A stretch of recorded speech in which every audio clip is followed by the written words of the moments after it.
Presenting the transcription feature, Superman. Up in the sky. Look, it's a bird. It's a plane. It's Superman. And now, Superman, mighty visitor from the destroyed planet Krypton, who has appeared on Earth as the champion of the weak and the oppressed. Faster than a speeding bullet, stronger than a locomotive, with a physical structure never before realized by mortal men, Superman goes about among human beings as Miles Clark Kent, news reporter for the Daily Planet. When we last saw him, Superman was on the trail of the Gyp Denelli gang, petty racketeers, who had escaped from town after capturing Lois Lane, feature writer for the Daily Planet. While Superman, in his character of Clark Kent, sped northward toward the gang's hideout with Editor White and young Jimmy Olsen, a Daily Planet copy boy. Lois made good her escape from Denelli's cabin in the deep woods, taking with her the evidence of Denelli's guilt, but only to run into an even greater danger. In leaving the cabin to follow her, Denelli and his henchman Spike accidentally knocked over a kerosene stove, and at once the flimsy wooden shack was a mass of fire. Denelli and Spike raced for their car, leaving Lois to her fate, while tongues of flame licked hungrily toward the dry wood. As our story continues today, the racketeers are several miles from the burning cabin, headed back to the city, speeding over the rough road in their powerful black sedan. Listen, Spike. You sure that Lane girl took the briefcase with her? Well, you looked but yourself, didn't you? Yeah, it wasn't anywhere in that room. What difference does it make? If it's gone, it's gone, eh? Yeah, if it's gone. If it ain't, it can make a lot of difference. How? What's the matter? You that dumb? There's papers in that briefcase, and them papers tell all about our collections back in town. Who we tapped, and for how much. What if somebody finds it, Chip? I'm counting on the fire to fix those papers for good. Yeah, but what if somebody gets in there to put out the fire? Don't worry. They got a fine chance of doing that. Why not? For two reasons, Spike. Number one, in another 20 minutes, the woods will be like a furnace. Number two, the road's blocked.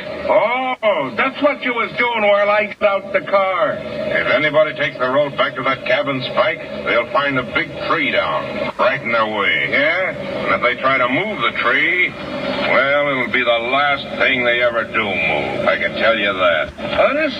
How come? Never mind how come. Just believe what I'm telling you. Quite a while ago, I figured on something like this happening. I'll say that you figure all the angles, Chip. I'll say I do.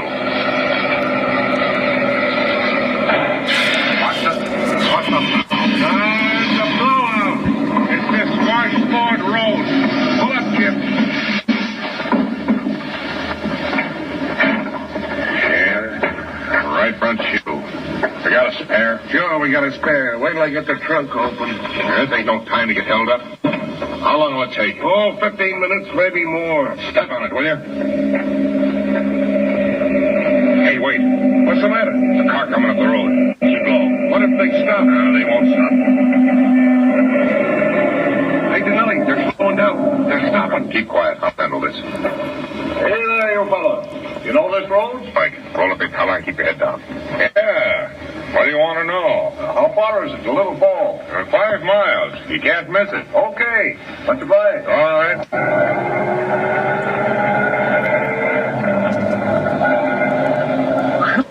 Gee, what's that luck? What do you mean, luck?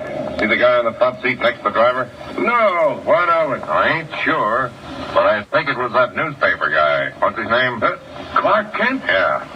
He didn't open his trap, but I bet it was him, all right. And didn't I see a kid in the back seat? Yeah, there was a kid in there. I don't know who the old guy driving was, but if I'm right and the other fellow was Kent, well, it's a cinch the kid was young Olsen. Gee, well, what are they doing up here? After the Lane girl, of course. And she's out somewhere in those woods with a fire getting closer every minute. Well, come on, don't stand there gaping. Get a move on. What are we going to do? Fix this flat, that's the first thing. Then I'm going to turn right around and head back to Little Falls. What, after them? You said it. It's too good a chance. We might get to knock them all off at once. But who'd be left to tell about the racket then? Come on, get hot with them, too.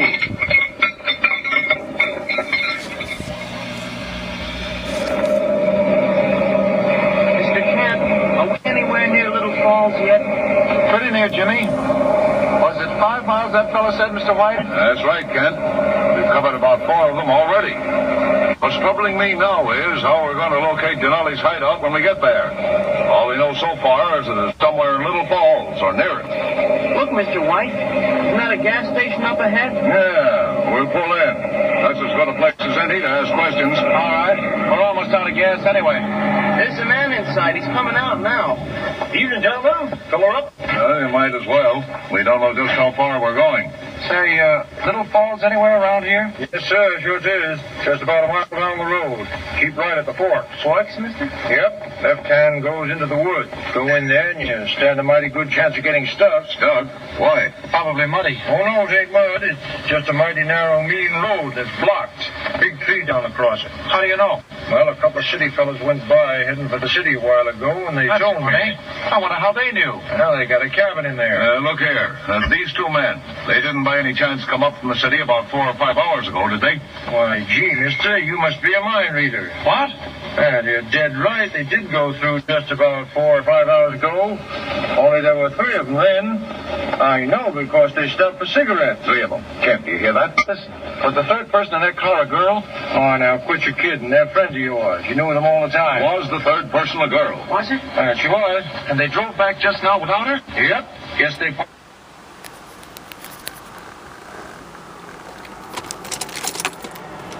Talk to the cabin. Maybe they're coming back. Hey, where you going? Where's your phone? Quick. I ain't got no phone. Come back here, Ken. Look here. That was Denelli on the road. That man you stopped to ask directions of. And he's left Lois up in that cabin. We've got to get her out and warn the police. Hey, listen, I don't know what you're talking about. Never mind. You'll find out later. Hey, listen, whatever it is, you can't get in that cabin. I tell you the road's blocked. That's right, Mr. White. We forgot. Confound it. Mr. White, look here. We've got to separate. What do you mean, Ken? You take the car, get to the nearest phone. Where is it, mister? Well, now, let's see. Down at Robbins, third house on the left. All right, you phone the police, Mr. White. Tell them to watch all roads back to the city. Well, Ken, what are you going to do? I'm going up the road into the woods. Even if a car can't get through, maybe a man can. I'll go with you, Mr. Kent. No, you stay here, Jimmy. I'll take him with me. No, you'd better stay right here, Mr. White. What's the idea? Jimmy, you watch the road. Keep your eye out for Denelli's car, just in case he takes it into his head to come back again. Mr. Kent, what'll I do if he does come? Well, let's see. Hey, you. Have you got a gun? Sure, I got a gun, only I ain't gonna let Never mind that. Those 2 men who own that cabin are crooks and racketeers. What's that? You heard me. Now, if that car comes back again while I'm up the road toward the camp, fire your gun 3 times. Get it? I get it, Mr. Kent. So long, Mr. White. Oh, Ken, when I made that phone call, I'll come right back. So will I, Mr. White. Meanwhile, I'll see if that tree can be cleared off the road. I'll hurry all I can.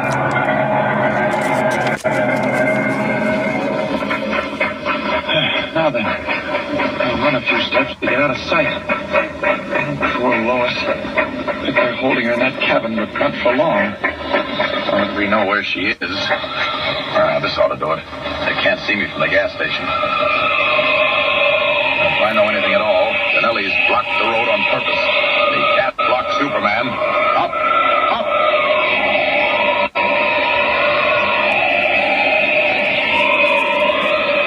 Leaping into the air, Superman streaks over the darkness of the pine woods, following the dim ribbon of the dirt road below. An odor of smoke is in the night wind, but he pays no heed to that. On through the darkness, then sharply down toward the impassable barrier of a huge fallen tree, blocking off all entrance to the cabin.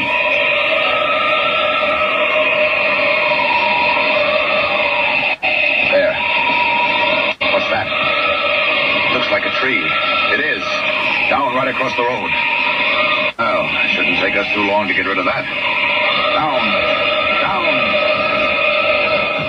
There. Now then. A little hard to get at. Working closer toward the trunk. Full-grown pine. 70 feet long if it's an inch, and 3 feet thick. Must weigh 8 or 9 tons. Well, I wonder how far I can throw this tree, like hurling a javelin.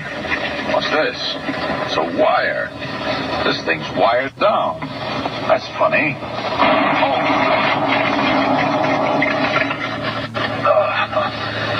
Well, score 1 for Denelli. Wired that tree to a blasting charge. Blew up right in my face. Anybody else would have been shattered to bits. Good thing dynamite can't hurt me. But maybe it wasn't so good for Denelli. That blast blew the tree right off the road. If I can't get to the cabin now,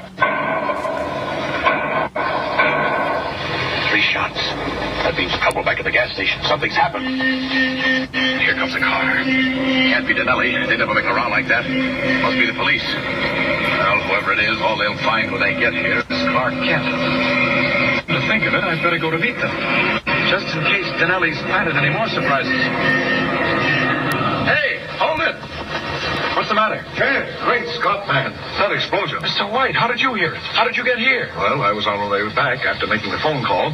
What happened? Denelli's gang left a charge of blasting powder under the fallen tree. It just went off. And are you all right? Is Jimmy all right? Jimmy? Jimmy's back at the gas station. No, he's not. The man said he went after you. But he didn't. I told him to stay there. I know what you told him. But the man said he followed you anyway. If he was in that blast... Mr. White, it's not possible. I would have seen him. He must be in the woods. Jimmy! Jimmy Olsen! Jimmy! Jimmy Olsen! Jimmy! Frantic shouts and calls go off into the darkness of the forest, and only mocking echoes come faintly back. Jimmy has vanished in the woods. And meanwhile, stronger and stronger on the night wind, the odor of burning brush comes drifting from the direction of the cabin. Jimmy is gone. Lois is gone. And somewhere behind, creeping up through the night, Denelli and Spike are returning to see what Kent and White have found. The thrilling climax is not far off. Tune in next time and follow the exciting, thrill-packed story of Superman. Up in the sky! Look! It's a bird! It's a plane! It's Superman! Superman is a copyrighted feature appearing in Action Comics magazine.